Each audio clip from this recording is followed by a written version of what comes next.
This segment contains sensitive imagery. Please watch with care. Trudeau, someone's going to make you catch a bullet one day. I advocate civil war. If people don't want to stand up, we've got guns, we'll stand up and we'll bring them out. I've been studying conspiracy theories for 25 years. More and more you're seeing some of these movements quite quickly pushing everyday people who weren't even deeply immersed in these milieus tip over into violence, and that's been striking to see. Under his name online is a racist manifesto claiming that white Christians are under threat from other religions and races.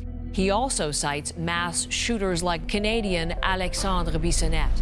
Let's unravel atomization and political instability.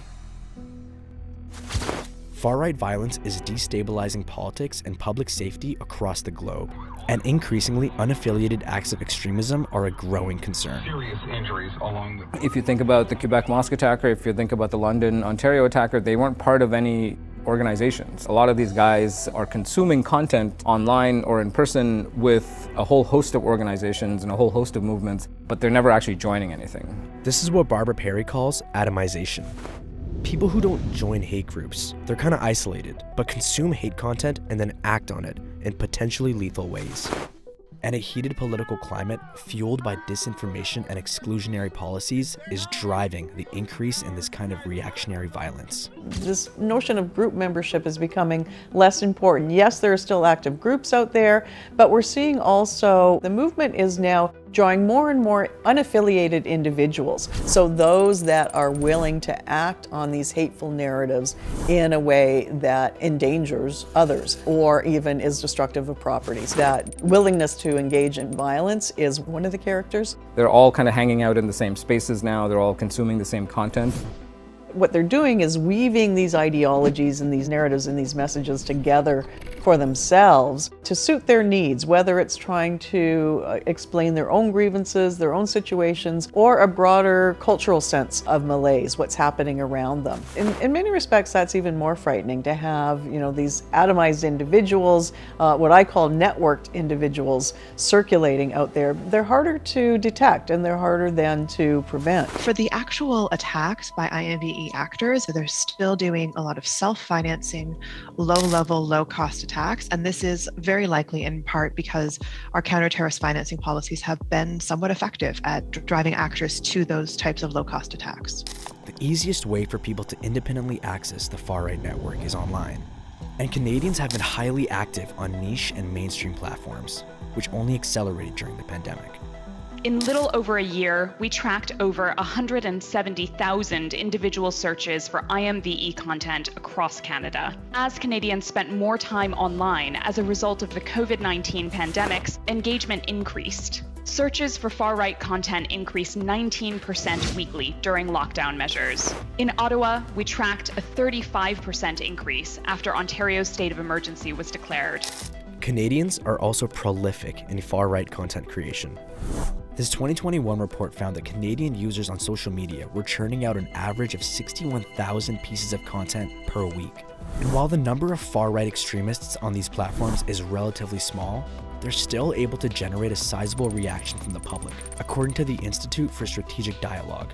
So it's easy for people to come across networks of hate online.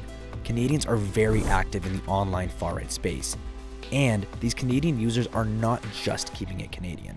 Far-right organizers in Canada are also making waves in places like the United States. We're seeing Canadians not just become these major far-right actors in their own home country of Canada, but also leaving that country via the online space, interacting with far-right discourses in other countries. Sometimes they even leave the country in person.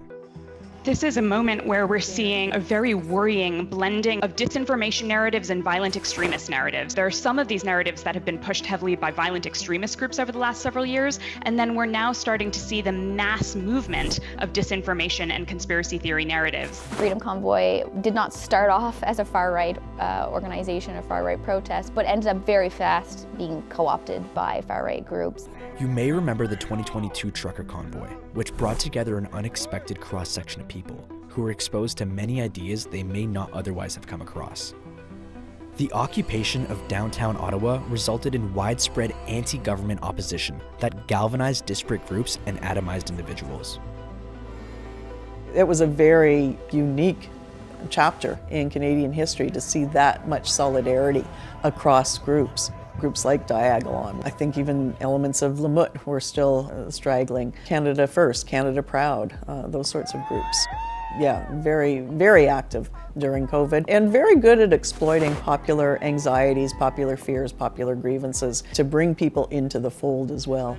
It's comical. It's a comical level of absurdity now. I think a lot of Canadians are getting red-pilled right now too.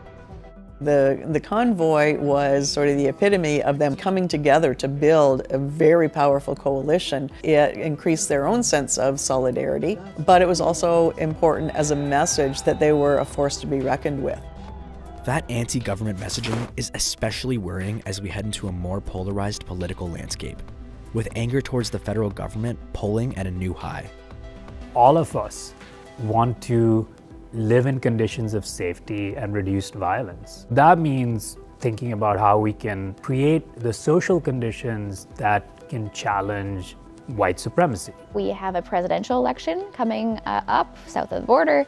Depending on who gets elected in the primaries and what presidential candidates will be kind of center stage will largely sway our far-right organizers in Canada. In the last 5-6 years, that's something that has really come to the fore. Not just resistance, but hostility towards the federal government especially. I've not seen anything like that in the Canadian context. The virulent condemnation of the government as a whole. The risk of that, of course, is that it moves beyond just distrust in the current government to a distrust in the political process generally. It's a real threat, a real risk to democratic processes.